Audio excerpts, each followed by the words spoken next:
Good day, everybody in Facebook land and on YouTube, and aloha Heidi in Hawaii. So here we are. I'm going to play my little intro reel while you guys are all joining us, and then we're going to tell you about the most amazing Facebook Live.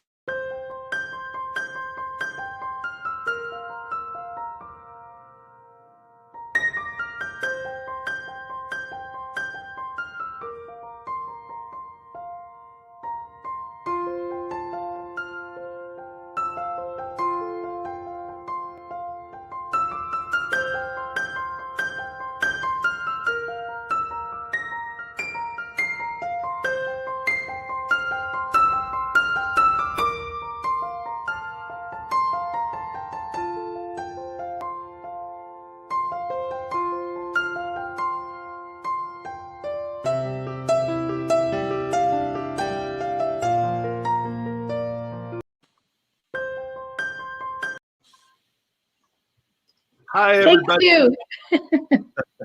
Here we go.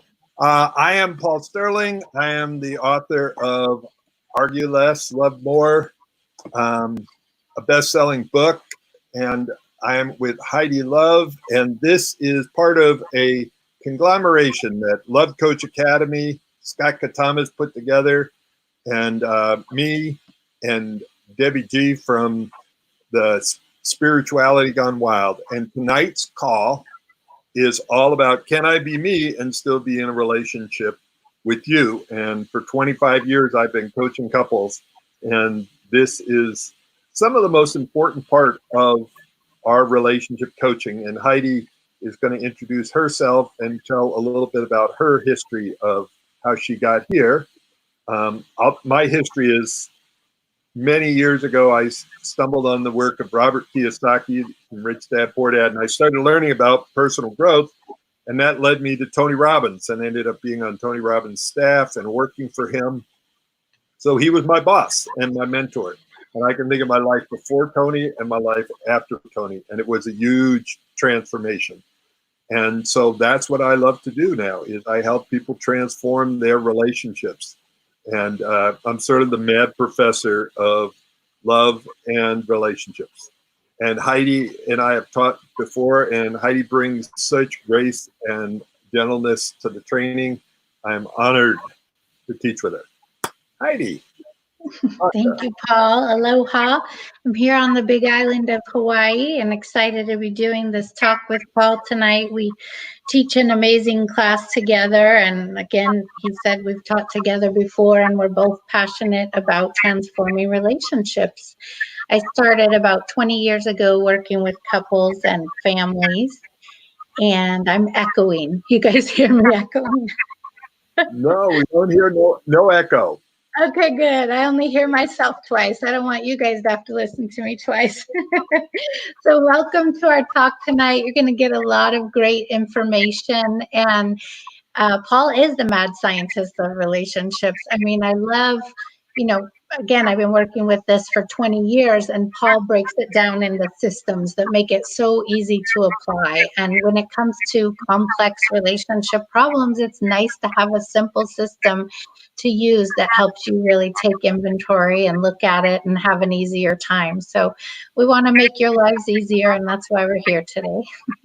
Yeah, and actually, you can see behind me, this is part of what we teach. It's called the relationship operating system, because there are basically hundreds, if not thousands, of things that influence your relationship, but there's one thing that's running it, and knowing what the operating system is critical. So we'll talk a tiny bit about that tonight, and we're going to dive in deep. This is probably not a normal light and fluffy Facebook Live. You probably want to get a piece of paper and pen. You'll be able to find out what went wrong in past relationships, maybe even what's going wrong in a current relationship, and how to avoid it in the future. And thank you for joining us, Lana from Michigan, Jenna from Tennessee, Anna Prava from here, I think in California right now, I'm guessing. Anyway, so we're about to dive in, and like I said, at the end of it, if you want to know more, we will tell you how to find out more. And even we'll tell you a little bit about a course that Heidi and I are teaching June 6th for people who want to take a deep dive. Tonight's going to be like a sampler. You'll get to see what's possible, and you'll understand relationships in a way you may never understood them before. So here we go. You can type in any questions, comments. When something resonates with you, please type in a comment and let us know, or type in a question. So the big question tonight is, can I be me and still be with you? And I want to hear people talk about this a little bit. Like, think about how many of you feel like you're almost an alien in your own family. Like when you were brought up, I was brought up in a family that was tough, and I was like the gentle guy. I'm going like, do I even belong in this family? Can I be me and be with this family? Can I be me and be with you? That's an ongoing question that resonates with all of us. And what do we have to give up to be with our family, to be with people we love, to do our job? And so this is about figuring out what we have to give up and what we don't want to give up. And where have you sacrificed along the way? So there's 4 quadrants here. And then I'm going to hand it over to Heidi in a second when I get that first one going. So if you think about it, and hopefully you can take pictures of the screen or a piece of paper, draw it out. On one side, we're disconnected. On the other side, connected. Then at the bottom, I'm sacrificing myself. At the top, I'm being myself. So in this lower quadrant, like, and I remember I said I am the mad professor. So we got to connect this, the head to the heart. And here's what's going on in your relationship. If you're disconnected and you're sacrificing yourself, you're down in this first quadrant, which I call quit and stay. And quit and stay is basically, I was working at one point for the city of Albuquerque. And I went in, the head of almost every department went through my course on quality, productivity, and leadership. Systems thinking. For years, I was a professional problem solver. When corporations had a problem, when government had a problem they couldn't solve, they brought in us. So that I was working with them, and I was doing something for their parks department, and I interviewed a guy, and I said, how's work? And he says, well, it's terrible. I said, tell me about it. He goes, well, for about 4 weeks, I came in and I worked as hard as I could, and nobody noticed. And it really pissed me off. So I basically showed up for work and I quit working for the next 4 weeks. And what was even more painful is nobody noticed that either. And I started thinking about that later when I worked in relationships. That's a quit and stay, where they basically quit in their relationship, but they're still there because they don't think that down the road's going to be any better. So they're not actively participating in the relationship. They've given up on getting their needs met. And so part of the call tonight is to figure out which of these 4 quadrants you're in, or if you're in the 5th one. So this one is all about loss. So quit and stay, loss. I've been in that in a relationship, and finally I had to get out. So the next one I'm handing over to Heidi. So this next one is everyone for themselves zone, and this can happen from many different things. This is when you take care of your own needs and the other one takes care of their own needs. You're not looking at the needs being precious and mutuality in the relationship. It's like, I got mine, you got yours, we have complete separation. And this often can happen from broken trust. You know, maybe you ask for your needs to be met and you're not met with them, so you give up eventually, but you're taking care of yourself. This can happen through someone, you know, any kind of broken trust, betrayal, affairs, keeping agreements and not keeping agreements. And it can also happen between what I call 2 relationship avoidance. They can live very comfortably together in the same home and they're both perfectly happy alone. They want to live with somebody, but they're not really with them. And we call this relationship avoidance. And, you know, they can go along quite well until one of them wants intimacy, and then oops, how do we meet each other's needs? So it's a disconnected state. It's a lot of people think, oh, I have to be independent in relationship, and the most beautiful intimacy is interdependence. We can depend on each other. We can depend on ourselves. We have our own individual, and we also share mutuality in the relationship. And this is also like I've had clients, and Heidi and I have clients from around the world that we work with, and this one client, they were more like roommates and had been for 8 years. The only thing that kept them together was they had a child together. So they didn't sleep in the same bedroom. They didn't sleep in the same bed. And it was everyone for themselves. And so the next one, which is also Heidi said she'd do. So this is waiting for my turn zone, and this is where a codependent can end up easily. This is where it's like, I'll sacrifice my needs to take care of you, hoping that one day my needs will, I'll get a turn. So this happens with people pleasers, caretakers. I mean, that's an easy way for it to happen if we have a codependent tendency and we are brought up, or we have a survival skill in relationship.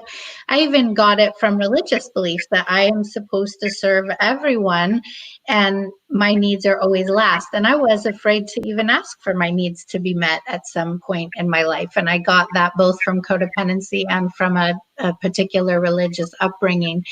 And it's an exhausting place to be. I mean, over time you end up resentful and exhausted, and you're like, what about me? When is it going to be my turn? And you're silently suffering resentfully. And you don't have to be a codependent for this to happen. This can also happen when one person is, let's say, the identified problem in relationship. Maybe they've broken trust. They've been the bad person, so to speak, in relationship. And so they feel like they have to overgive in order to please the other person to be loved again. It's about, getting loved, not wanting to be abandoned, not wanting to lose the relationship, and also fear of conflict. Fear of conflict shows up in many of these, and we don't want to have conflict, so let me just meet your needs so you're happy and I don't have to deal with your disappointment or your letdown in relationship. And I see this one probably the most often in couples that are semi-happy still. They still have some intimacy, but one of them is silently suffering, wondering, when is it going to be my turn? yeah, it's also, I mean, there's times we bounce through all of these at different times, just which one you spend most of the time in. And, sometimes waiting for my turn can be when you are together and one person's going through college getting a degree and the other person is sacrificing and working and all that. Sometimes it's fine for a period of time as long as there gets to be my turn. But a lot of times, in past generations, women were told, like, take care of the kids, take care of the family, raise the kids, be a good wife, and then someday it will be your turn. Mm-hmm. That was what women were told. Men were told, go to work, keep your head down, work at the same job for 30 years, which is no longer a reality anywhere. And at the end of 30 years, you'll get a watch and then it will be your turn. So it's like looking at where is it that you end up in relationships. Quit and stay, the roommate zone where it's everybody for themselves. Are you waiting for your turn, or are you coming up here, which is the partnership zone? Now, there's actually 5 zones. We'll save the last one for in a minute or two, but the partnership zone, that's where we treat each other's needs as precious and we enjoy meeting them. And to be able to treat each other's needs as precious, we actually have to have a dialogue, a language of feelings and needs. When we're disconnected, up here in the disconnected zone, we don't even know what our needs are. Down here, when we're sacrificing ourselves, we're ashamed of having needs. Over here, when we're connected, we're connected to our needs, but we're embarrassed by them. So when we're over here, it's like I want my partner to meet my needs without me having to ask. And if they don't love me. And then all the way up here is where I've moved to embracing my needs, where I have a vocabulary of needs. And I've narrowed it down to, like, when Heidi and I are teaching, it's our top 10 needs. It's not the only ones, but you know, when I worked with Tony, there were 6 needs that he talks about. He still talks about them. And I added 4 more because it was for relationships. So if you can get your top 10 needs met, it becomes about us. And Heidi, I don't know about you. I'm pretty sure I can answer this question, but I've never had anybody come to me and say, you know, my top needs, at least my top 4 or 5 needs, are being met at a level 8, 9, 7, 9. I need to break up. No, it's totally true. If your top three needs in relationship are met on a regular basis, you feel in love. I often have couples come to me and they've been married a long time, and they'll say, you know, we really love each other, but we've fallen out of love. We're kind of like roommates. And I say, no, you haven't fallen out of love. You've fallen out of meeting each other's needs. We need to get back to that and investigate what they are and the strategies to meet them. And it's something people don't think about a lot. And it's actually a really quick way to get back to intimacy when you get clear on what your needs are and how you can meet them for each other. And it actually can be fun. It brings a spirit of generosity and kind of game playing in a fun way, not playing games in a bad way. Yeah, and knowing what the top 10 needs are.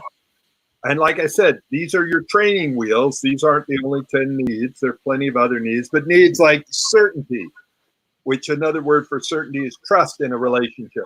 And then on the other side of that, you have a need for variety. Like, I don't like to eat the same thing every night. So there's a lot of different ways that we can get variety. And one thing that's really important right now is significance. And am I a priority in your life? Love and connection. I don't expect you to remember all of these, but if one stands out for you, type it in the comment there. So we had certainty or trust, variety, significance, love and connection, growth. Either your relationship's growing or dying, contribution, and intimacy. And there's 3, we go through 3 different levels of intimacy: emotional, physical, and sexual intimacy. And the last one in the world of relationships is attraction. And this is an odd statement, but there's only one reason to be in a relationship. So I'm going to take a second, type it in. What do you think that one reason to be in a relationship is? So I see trust comes up. What else? Anybody else have what that one reason to be in a relationship is?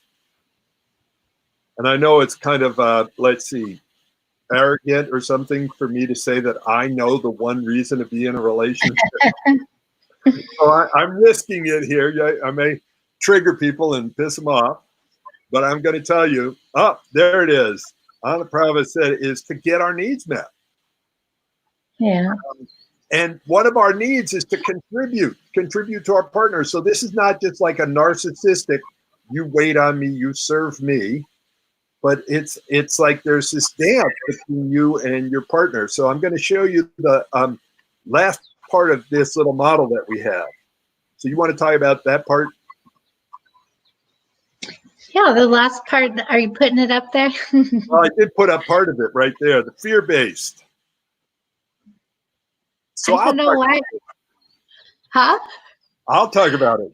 Okay, I'm not seeing it. Down in this far corner is what I call fear-based relationships. So on one side is we have fear-based, and on the other side we have intimacy-based relationships. So in this upper corner, the last zone is the remarkable relationship zone. And that's what we're working towards, is to help people get from fear-based relationship to intimacy-based relationship and get up to where it's about us and it feels remarkable. And the challenge is to get a remarkable relationship, you need remarkable relationship skills. And I can talk about the 3 circles there, Paul. go for it. So for remarkable relationships and really good intimacy-based relationships, there's 3 zones, and you'll see up in the top right corner there, FLP, and it's friends, lovers, and partners. And sometimes, it's important to take a relationship inventory. Where are you doing well? Are you really great partners, but not such great lovers? Are you really great friends and lovers, but don't have a good partnership?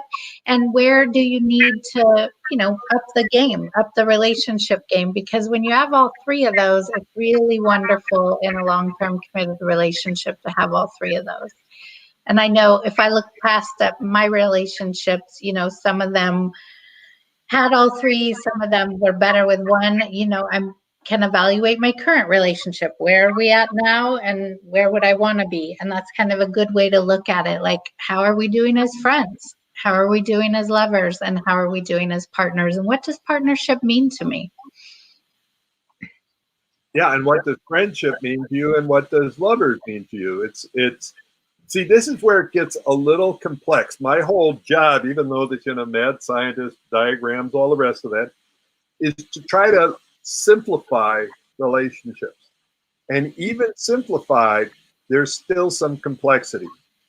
We're looking at friends, partners, lovers, and each of those has a set of needs in there. We've got to make sure we're meeting needs for all of those.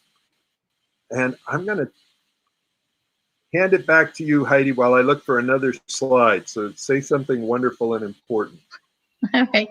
So the interesting thing is, we could tell you, oh, what does it mean to be a good friend, lover, partner? But it wouldn't do you much good because each person is very different. So this is about learning each other. And that's something I really work with people on. When we can really learn each other in partnership, we can show up in a different way. And every person's different. My definition of what makes a good friendship is going to be different than yours. And so when we're in a coupleship, we really want to learn each other. We want to know, what does it mean to you to be a good friend? What are you needing from me to show up as a good friend for you? And, where we bump into each other is where someone's needs oppose our values. And that's when we can really look at, are there deal breakers in the relationship? Where can we show up for each other? And that old paradigm, like, I have to compromise. And this is, again, the question that we're talking about today. Can I be me in relationship with you? The old paradigm is, well, of course you have to compromise yourself. You have to compromise to be in relationship. And that's a lose-lose. It's a lose-lose form that we don't have to resonate with anymore. And the new model is, what are each person's needs? There's a billion strategies that can meet both people's needs and actually be a win-win relationship. Like, how can we really meet each other? And that's what we're here to share and to teach, that it's not a lose-lose relationship model anymore. It can be a win-win when you learn these skills. And what I'd love to do, I'm about to bounce to the new slide. Oh, somebody's saying, can you give examples? So let's give an example of, and hopefully you're asking, or maybe you want to, Carly, are you saying, can you give an example about each of these different zones? I'm guessing. Or is it an example of a win-win, lose-lose? So maybe you could ask us a question again, and we'll bounce through and just give a couple of quick examples. Quit and stay. I was engaged, and my needs for intimacy and sexuality and connection in that level were not getting met at all. But I didn't leave. I basically gave up on my needs, and I quit and stayed. And I started to feel horrible about me. Like, if I didn't have these needs, then it would be okay. I ended up walking away from that relationship feeling needs shame. Like, I was ashamed that I had those needs for physical intimacy and sexual intimacy. And then I've been in relationships where, even in my marriage, it got to be everybody for themselves. And it wasn't an angry thing. We even when we got a divorce, we were friends, but we had gone in different directions, and she had her store. I was a commercial fisherman, and we were just headed in different directions, and we took care of our own needs. And it was like two people that happened to be roommates.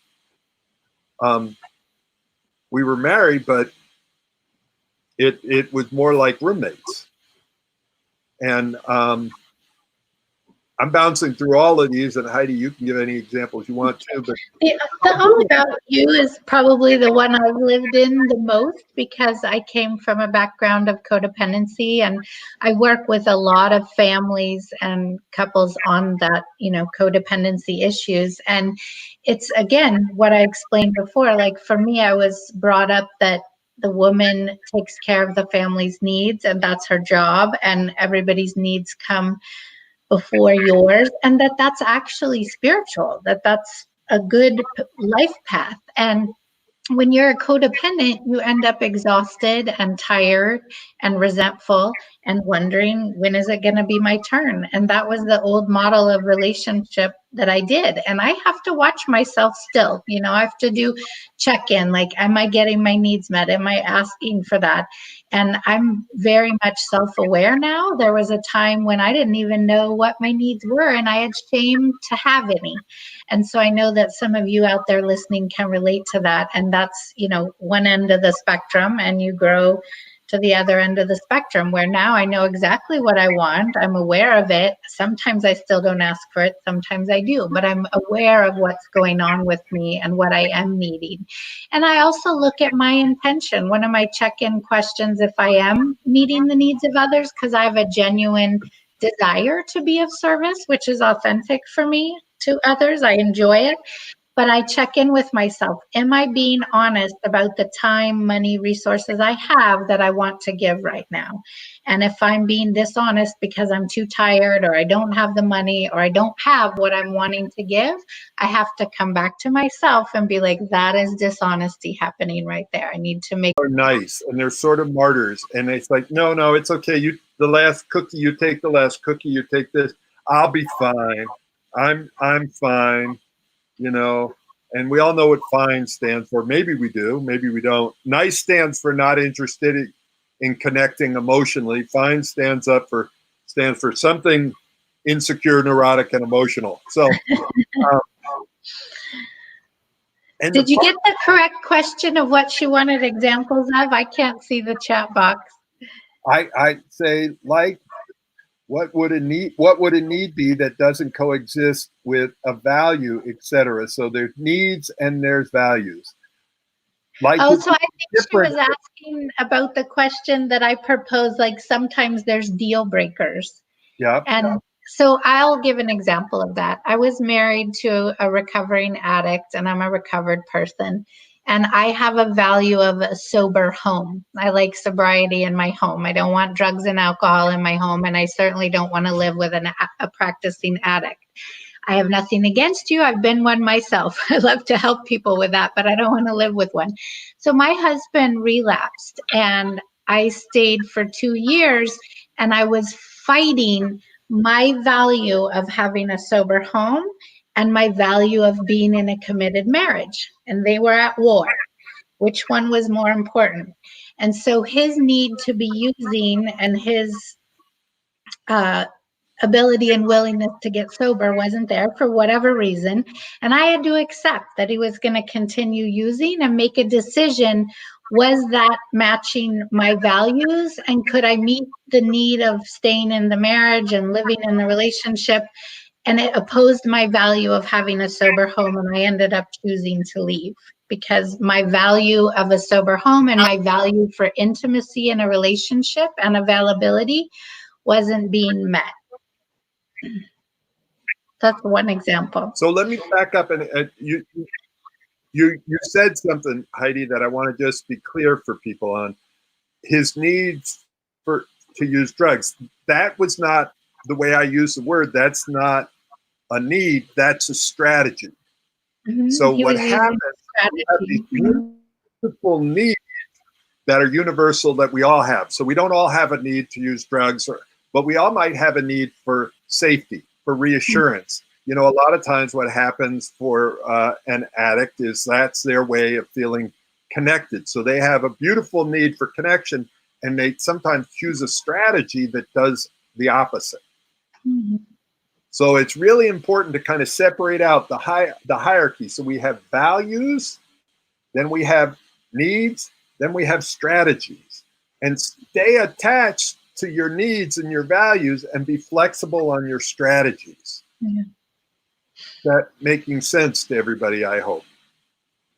And the more connected we are to our needs, the more powerful we are, and the richer our lives are. The other thing that's really important, and Scott Katamas talks a lot about this at Love Coach Academy, is your emotional IQ.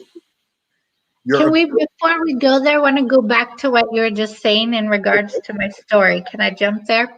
Yep. So what I was sharing earlier, as far as,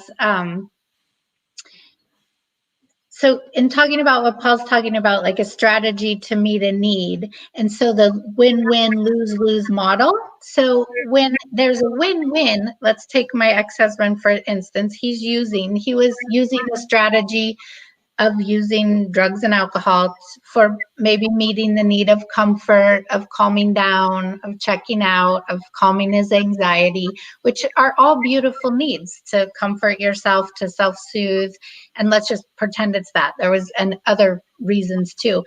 So he's using a strategy that didn't work with my value. So as a couple, if we were to work through the conflict because we were both capable and willing, we would look at what are his needs, what are my needs, and is there a strategy that can still meet your need that's not damaging the relationship? And that's how we can begin to look at everything. And he, for whatever reason, was incapable or unwilling, I don't know which, to do that. And so I don't want to be in a win-lose. I want to be in a win-win. And Char says she could thank you for the story. Totally relate. And it's really important that we have a sort of a level of distinction. So if you're a lawyer, there's lawyer talk. If you're a doctor, there's doctor talk. If you're a musician, they talk in chords and octaves and all of that. And in the world of relationships, there's a language of love. And the language of love is feelings, needs, requests, and having distinctions around what needs are. And a lot of times what happens is what's running your relationship and often wrecking it is the feelings you're trying to avoid. And Heidi, I was thinking about your ex-husband, like a lot of addiction is the desire to avoid certain feelings, to not be with it, and to be in an open, and I mean to be in an honest, connected relationship. It's uncomfortable at times. It's stretching. It's scary. And to ask for what you're wanting and needing and own it, it's like a muscle. You need to go to the relationship gym on a regular basis and work out. So what I'd love to hear from people, if they're willing to share, is which zone do they spend a lot of time in? Like in the last relationship where it didn't go the way they wanted, where were they stuck? And as I said, I've been stuck in basically all of them. I can remember the ex-fiance, and one of the things, the waiting for my turn zone is like, she would get migraines at 1 o'clock at night. I was the nice guy. I would, even if she didn't have her medication, I would drive down the highway, get medication. I would find the place that was open. I did whatever it took. And I always was waiting for my turn, like one day that she was going to go, you know what? Damn, you just went out of your way for me anytime that you could. What can I do for you? And you know what? I never got that day. I never got my turn. And I think it's a great example, Paul, because many of us live with someone with special needs, whether they have an illness or an addiction, or they're going through something where we're being the primary caregiver or we're giving more. And so it's also a beautiful thing to negotiate in relationship. If we use the example of Paul, if she was willing or capable to look at his needs and could meet them within the range of what her availability was, right? And so we don't know. And this is what happens in partnership. We have to discover, like, can we really look at the needs and where can we meet them within our given availability? And this is part of the win-win rather than the lose-lose. And sometimes we have to accept that people are incapable or unwilling for whatever reason and grieve that. We have to grieve our needs not being able to be met by that person. And it was a perfect storm there because I had need shame, and it was easy for her to press that button. You want sex too much. You want too much intimacy. You want too much. And like, oh, and then my shame would come in, and then I would feel bad about myself. And then I would move over to the quit, and I'd go, well, I'm never going to get my needs met. I just wish I didn't have those needs. If I only didn't have those needs, then I would be okay. So, and my current relationship with an amazing woman is in the oscillates between the partnership zone and the remarkable zone. And before we were in the big shutdown, where were you in the big shutdown? She is a very successful massage therapist. And so we're both working, and it's like doing this dance together of supporting each other and seeing who's going to do what. And I do a lot of the cleaning the dishes. I'm a master dish cleaner, and she is a master chef. And so it works out well most of the time, and then sometimes it doesn't. Sometimes, we switch a little bit in roles. So it's like doing a dance and having the language and getting to the place where you can embrace your needs and express them. So I'm going to move to the next screen. So this is about talking about our needs and what happens in communication. So this is a communication bell curve that I came up with. Like Heidi and I both said, Paul's sort of the mad scientist of relationships. So the bottom line there is reactive. And I'll go for one of those, and you can go for the other one, Heidi, so we both share. I'll go for the collapsed because I noticed that growing up, that was my safety pattern. Now, right now, I am 6'3", 230 pounds. I am a big guy, like in a lot of ways, but there's still a little kid in me. And what I learned growing up is that mother brother would beat me up until I collapsed, until I submitted. So the quicker that I collapsed, the safer it was in my life, in my growing up. And almost, if you look at all of the habits and patterns that we have, or not all of them, but a lot of them started as kids, and they started for really good reasons, but now they're getting in the way. They're painful patterns that are wrecking and sabotaging our relationship. So one of the ways in communicating is when we get triggered, I collapse. Now, I consciously am working towards the one that's in the middle, but I'm not going to talk about that yet. So Heidi, you want to talk about the other one? Yeah, I think that, when you read the words win, lose, combative, we think of fighting and high anger, and it can be. That's a spectrum where it can be intense. Someone's yelling, fighting, they're combative. It also happens subtly, which I've worked with a few couples this last week where this happens, and it's also happened in my own partnership. I have a tendency to attract avoidance. And so when someone's really wanting intimacy, they want understanding, they want to figure it out, and maybe we communicate it in a way that trips the listening switch in the other one. We have something called the BSW switch, bad, stupid, wrong. So let's say we're communicating in a way that feels judgmental. They feel bad, stupid, and wrong. Their reaction is to freeze or go into collapse. The person that goes into combative will be the interrogator, the investigator. And we have all this nervousness inside, and we're like, they're collapsed, they abandoned me, they avoided me. We're feeling this inside. We may not even be thinking it in our brain, but we go into attack mode. I mean, they feel attacked. we're not attacking, we're investigating. We want to get connection. We want to understand. We want to get closer. And they're backing off more and more and more and more into the collapse. I know some of you can relate out there, right? I've done this one so many times. That's been a dance that's happened in my relationship because I had that fear of abandonment, and I get concerned when someone's in shutdown, and it's the worst place you can go. It doesn't open them back up. So I'd say that with humor, but it's a really painful pattern to be in, and the collapsed and the combative fit really well together in a partnership. So let's talk about what we can do instead, Paul. Okay, and one thing I said, I oscillate between those two at some points. You know, I collapse so far, and then I just say, "Screw it," and I go like to the angry, and it's you know, this dance. So what's the other option here? It's to get resourceful, and it's to, whoops, back up one. Let me see if I can do that. Nope, I'm going the wrong way. There we go. Okay, courageous.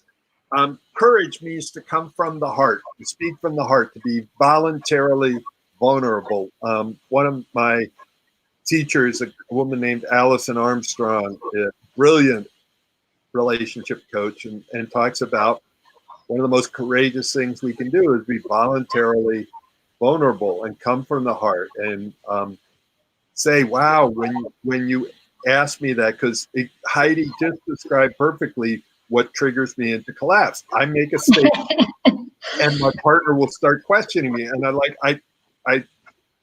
I say, I want the potatoes. I mean, it's like, I'm just making something up, and are you sure you want the potatoes? And it's like my brain just starts short circuiting. I just said I wanted the potatoes. Why am I being questioned about, do I want the potatoes? And it's like, I just finally go like, oh, I can't win this game. There's nothing I can do this, so I might as well just stop. So I collapse. And it takes courage and it takes muscle to go to the courageous zone. So what do you have to say about that zone, Heidi? Well, I love the word resourceful, because for us to show up in relationship open-hearted and vulnerable, sometimes we have to pause, because if our automatic is combative or collapsed, we need to pause and self-source. Some of the resourcefulness comes from self-sourcing. What am I feeling? What am I needing? How can I go to courage and tell my honest vulnerability? You know, instead of the little scenario I gave before, I can say, you know, I'm noticing that however I communicated to you, I'm wondering if you pulled away, and my intention is to have connection. Is there something I could have said differently? I'm afraid right now. My feeling is I want to start interrogating like I have done in the past, and I don't want to. I want to keep our connection. And so that is what courage is. It isn't about being perfect. It's about self-sourcing, getting resourceful, slowing down, and then getting present with what is. What am I feeling? What am I needing right now? And there's a dance, and we use these terms, and I'm going to go back to the terms, but avoidant and pursuant. And it's all part of the attachment theory and bonding. And here's what happens with a pursuant and an avoidant. I used to be a pursuant, and now I'm more of an avoidant. So what happens for an avoidant, if there's an upset, to calm my nervous system down, I need to get away. I need to like go, you can call it to the cave, whatever it is. I go for a mountain bike ride. I go for a walk. I go somewhere where I can just be with myself, because I can't focus outwardly. If I think I need to protect myself, I can't be focused out there and in here at the same time. So if there's an argument or an upset, where we go into our reptile brain gets tripped here. So my reptile and my partner's reptile are attacking each other. I retreat. Now see, and then I go and calm my nervous system down. That's fine for me, but if my partner happens to be a pursuant, the longer I'm away, the more agitated their nervous system gets. So when I come home, I'm Mr. like, hey, what's happening? Rah! And I get, so it's learning how to do this dance with an avoidant and a pursuant and know what you are. Are Mhm. you an avoidant or are you a pursuant? And avoidance not a bad thing. It's just, how do I need to calm my nervous system down? Mhm. How do I need to take care of myself? The word avoidant is just a way of expressing it. Pursuant is also a beautiful thing. So Heidi, do you want to talk about? You brought up the tenderness of, when you're learning these new things. Some people hate labels. I love labels. I say name it to tame it. And I just want to bring your awareness to, as you're learning these things, you might be like, I'm doing this wrong. I'm doing this wrong. This is what I'm doing wrong. And we really need to take the shame out of it. And I'll give you an analogy. So we're given a relationship toolbox. We're victims of that. When we grow up, we have no choice but to be with our primary caregivers. And they give us some great things and they give us some not so great things. And all we're doing when you learn this work is we're shedding light on this relationship toolbox. And you're going to see what tools serve me still and which ones don't. And what new tools do I need to add? And it's very much like, let's say you've been a hairdresser your whole life and you have a blow dryer and you have hair color and you have hair combs. And now you're in a new relationship. You've taken a construction job. So you show up with your toolbox and all your hair tools and you're like, I need to frame a house. And you pull out your blow dryer. Not going to work so well. So there's no shame in it, right? You just need a new set of tools. And so with each relationship and learning each other, we need to update our relationship operating system. What do we need in this relationship? What's working for me? What isn't? And what do I need to add to my relationship toolbox? So let's get rid of shame. Shame stands for should have already mastered everything. I love that. That's beautiful. I will remember that. And it's like what you mentioned, the ROS, the relationship operating system, made up of your habits, patterns, and beliefs. Do they sabotage? Are your habits harmful to the relationship, or are they healing and helpful? Are the patterns painful and pushing away your partner? Or do they bring them in? Do they create more passion? And are the beliefs limiting? Are your beliefs sabotage yourself? Like a sabotaging belief would be, men are liars and they're going to betray you, and I want one. Like we have these parallel things. I want one, and they're going to lie and cheat. You know, and so it's doing this dance. And just, I'm going to pop this up for a second for people just to see. Here, take notes. I know we said at the end we're going to do this, but there is a upcoming webinar that we're going to do, the 5 signs your relationship is worth saving. It's going to be interactive.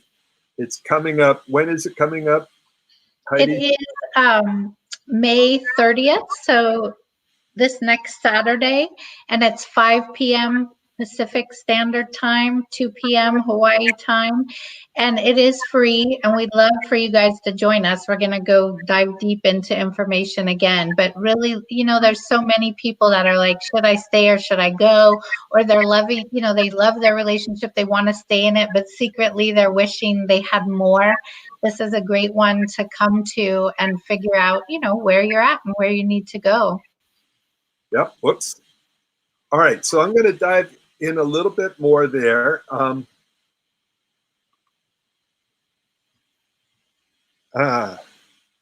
love that. Some Anaprava just put in there, shame should have mastered everything. Yeah, I Should can. have already mastered everything. I love that one too. I love one-liners and acronyms. You guys want them. When you have a busy brain like mine that's constantly running, you need the one-liners to just get clear and get accurate real quick. Well, we're gonna do a quick dive before we wrap it up for the day into what goes on in the world of communication and upsets. If there's an upset in the relationship, if something's gone wrong, this is what happens normally, even in a trained brain. We start with denial. And then if you look at like the whole pandemic thing that happened, where did most leaders in the world start? With denial. And then what happens is we move up and we lay blame. Not my fault. It's those people. It's this person. It's somebody else's fault. It's my parents' fault. They didn't teach me relationship skills. It's my partner's fault. They're a loser, whatever it is. Then we get up to justifying. So the laying blame and justifying pretty close to each other. The reason I ran over your foot is your foot was in the way. The reason I said that is because you gave me the look. And what could I do? I had to say it because you gave me the look. And at the end of this, I'll stop, Heidi, and get your take on this. After justifying doesn't work, we move up to the world of shame. Like, oh my God, I'm so broken. I'm so wrong. I shouldn't have done that. Oh, I'm a relationship loser. I betrayed my partner. I did all these bad things. And there's a ton of shame. And then right above shame is we want to quit. It's like being with shame is almost overwhelming and it's hard and we want to quit. What people don't know is that right above shame is this line, or right above the quit is the line. And that line is where you get to be responsible and you get to brings you closer. This is where a remarkable relationship lives, is when you can move up to above the line and take responsibility. And the responsibility doesn't mean blaming yourself, but it means moving the relationship forward. So when you communicate powerfully, that's where you do it from. So Heidi, do you have any examples on this or things you want to say about it? You know what I'm really present to is that this, where we go into denial first. Why do you guys think we go into denial? We are mostly unconsciously, most humans are unconsciously afraid of loss. Sometimes we're conscious of the loss. But if we go into conflict, if I tell the truth, if I'm courageous and above the line, I will lose something. And so the denial is the first step of grief, right? Denial and shock. So none of us want to grieve. We avoid pain at all costs. We don't want to have loss. So that's a lot of times why we start out there. And I think it's just important to have compassion for yourself. Like, it does take courage. You know, we have fear of loss. So to move up into courage is a new paradigm. We have to be up here in our frontal lobe, consciously doing relationship. Because if we're back here in our reptilian brain, which is our reactive mode, we freeze, which is the collapse, or we go into combative, which is fight, or we flee, right? So it's okay to move through these steps, and it's okay to be courageous in the face of fear. That's what I have to say about that. Yeah, that's what it made me think of today. It's to catch yourself in the process. You know, it's like, oh, not my, I was just about to say it wasn't my fault that I, ran over your foot or did this or, said something that hurt you. And there's a huge difference here. There's this sort of trend in communication. Like, I said it right, Heidi, you heard it wrong. Not my fault. I did it right. I said, I love you, and you heard, you suck. So that's your deal, not mine. Yeah. You're listening really bad, Paul. You ought to go get your listening fixed. Versus, there's a whole nother level of communication, which is much more uncomfortable and much more responsible. And in the first level, I'm responsible for what I said. How you heard it, I don't care. The second level is I'm responsible for what you heard, which will transform your communication. And it's not always easy, and it takes a lot more work. And I'm like, wow, I thought I said I love you. What did you hear? Oh, you heard you suck. No wonder you're upset. Let me try again, because that's not the outcome I wanted. The reason I'm communicating is because I want an outcome. And if I get responsible, then I keep looking for what's the outcome. Did Heidi feel loved? I remember with one partnership, my partner said, I love you. I said, yeah, intellectually, I know that, but I really don't feel loved by you. And there's a huge difference. I love you when I say that, I'm talking about me and my feelings. If I want to enter your world, I say, I want you to feel loved by me, because then it's about how you feel, not how I feel. Is that making sense, Heidi? Yeah, I love that. And it's true. Giving love has to be received in the way they interpret it. And I think that's what you're saying in communication too. Like the message given is not always the message received. And it's our responsibility as the giver to make sure the message we're giving is the message received. And Anna Prabha is asking, how much transparency should there be in a relationship? The loaded question. I think that's different for everyone. Some people have a high need for autonomy and privacy, and some people have a high need for full transparency. I run on the very transparent side and, can get into relationship bumps when there's a lot of privacy. But I know I've worked with so many couples over the years, and everybody's different. So I think there's really not a right or wrong answer with that. However, if we're just talking about self-awareness, transparency, and being able to show up in conversation, I think a lot of transparency is needed. And the first transparency that's needed is of our own self. Are we being honest with ourselves? Are we transparent to what's really going on inside of us? Because if it doesn't start there, we certainly can't share it with another human being. So let me be transparent. You know that the arguelesslovemore.net/5 signs. I just put that up today. It's from a different webinar that I did. We just wanted to have it so people could jump on there. So you won't get an email right away confirming it. And it will talk a little bit about this webinar and a lot more about a different one. So there's me being transparent. Go ahead. I was going to say, I'm wondering if you're feeling a little embarrassed. And and I'm sharing this because he's sharing vulnerability and transparency. So I'm entering his world of how he might be feeling and what he might be needing. So I'm wondering if you're feeling a little embarrassed that we're not fully ready to have people go to that page and excited, maybe a little excited too, because they can register right now. And I'm wondering if you're needing a clear message so people really understand that they can join the webinar at that website and that they can sign up, and that you want the clear message across that it's not all written perfectly yet.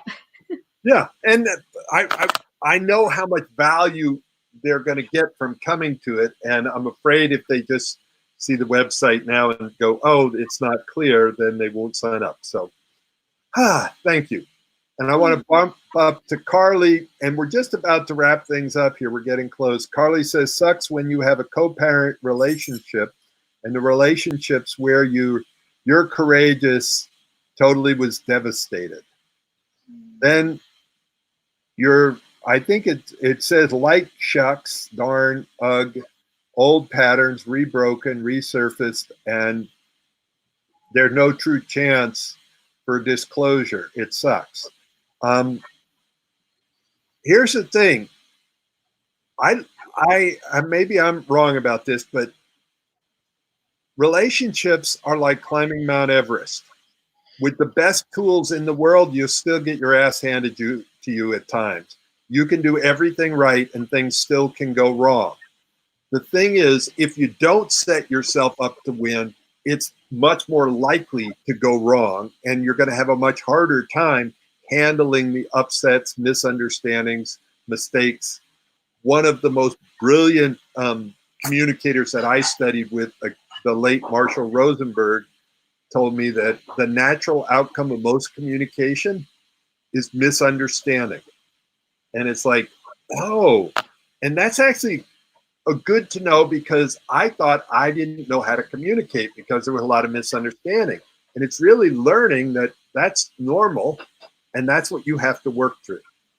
Yeah, so, and I want to offer some empathy to that, because I heard a lot of pain in that comment, and I'm not, what was the name? Is that Carly? Carly. Yeah, so Carly, I'm not sure I heard Paul read that exactly right, but what I got out of it is that you tried to show up courageous above the line and were met in a way that was super painful. And I had that with, I love the word baby daddy. I had that with my daughter. I have two daughters, 19 and 21, and their dad, there was a lot of that. No matter how I showed up, no matter what skill I had, I was shot down. And it's so painful, especially when you're co-parenting and your heart's desire is to be on, even playing ground and partnered in a way that you can really take care of your kids in such a beautiful way. And it's heartbreaking when the other parent can't co-parent in the way you need. And it's kind of what we were talking about earlier, like, is this person capable or willing? And when they're not, it's a grieving process. It's like, wow, this beautiful need that I have, that we can co-parent our kids together, and I can't even be courageous in front of this person without being shot down. It's incredibly painful to not have that beautiful need met. And I don't know if that's exactly what you're trying to say, but that's what I heard. And I wanted to just offer some empathy around it. Thank you, Heidi. That's awesome. And actually, well, Tammy just bounced in, and this is another one, and we're going to have to wrap it up after this. But can you tell me what it means to be his best friend, but he doesn't want to have a steady relationship because he wants his cake and to eat it too? There's a lot of misunderstanding, but I'm so confused with this guy. He wants to be my best friend and my lover. So, Tammy, I'm going to answer the first part of this. It would be silly to want your cake and not eat it too. So that metaphor doesn't exactly work for me, but I do get that it is confusing. And I get that it's trying to, the only reason we do anything is to meet a precious need. So it's trying to figure out what precious needs he thinks he can meet with you and what ones he can't. So it's doing a dance together. Oh, and she says he lives with me also. So there's, so I'm not clear. That one of the things, Tammy, that we could do, both Heidi and I do this, we do relationship breakthrough session. And I think that to really give this a good answer, it would be good to spend some time and get both of your perspectives and see what beautiful need he's trying to get met. Because it would be easy if I hear one side to take sides. And I don't want to do that. I want to see his precious needs, yours, and how do they fit together? So if that's something you're interested in, let me just show you. You can either get a hold of Heidi or you can go right here to the Argue Less. Whoops, where did it go? And while you're putting that up, I want to address that comment too, that one thing that you can do right now is bring it back to yourself. And we had the 3 circles, the friend, lover, partner, and really look at inside your own self. What do you want in your relationship? What do you want in the friendship? What do you want as the lover? And what do you want in partnership? Because when you're clear, then we can look at also what he's wanting and where the mismatch is, or where you guys can bridge the gap that's happening. So that's one action you can take right now, is getting really clear on what you want. It's so easy to focus on the other and look at where we're not getting met, but what is it we really want met? And so I would encourage you to look at that right away and start from there. And then, reach out to one of us. Definitely. I'd love to support that. I'd like to thank everybody, and it would be really great for us if you you say, what did you get from tonight? And if you got a lot from tonight, let other people know about this and send it their way if you think it would be helpful for them. And I also wanted to end on an acknowledgement of Love Coach Academy, Scott Katamas, my partner, and he has also been my mentor at times and my trainer. And when I get stuck in my relationship, he's one of the people I turn to. So, and he teaches love coaches how to become love coaches. And he is a co-sponsor, and we do these calls at 9:00 a.m. West Coast time and 6 o'clock at night, 6 p.m. West Coast time every day. And Heidi does several of them. I do 3 a week, and Heidi does one on recovery and dealing with that, because there's a lot of people that aren't able to get to their meetings right now because of the social distancing. And so it's great to have a resource. And Yeah, our so commitment, I'll let you go in a second. Our commitment is all about creating connection and compassion and communication in challenging, changing, stressful times. My main focus is working with couples. Heidi, you want to say anything about your? just wanted to say Monday night I do the 6 p.m. and it's called Mondays with the Ohana, and I teach that with 2 other people that live here on the islands, and it's really focused on empathy and certain topics, and we invite people onto the show if you're needing support, and you can be right on it. And then Friday night at 6 p.m. is Recovery Talk, and right now we're in the conversation of codependency, love addiction, and sex addiction. So we talk about a lot of different things about how to have a great sober life, and it's all about recovery, but relationship recovery too. So love to So see you there. thank you so much for joining us one last time. If you want to, on the 30th, we're doing the 5 signs your relationship is worth saving. It's going to be about an hour to an hour and a half, probably interactive over Zoom. It's a no cost. It's our gift to you. And join, take it on. It's an invitation. Learn about your relationship, develop your skills, and go out there and make a difference. So thank you very much, Heidi. Thank you, everybody, for joining us. Thank you for all of your comments and being so interactive there. Have a great night.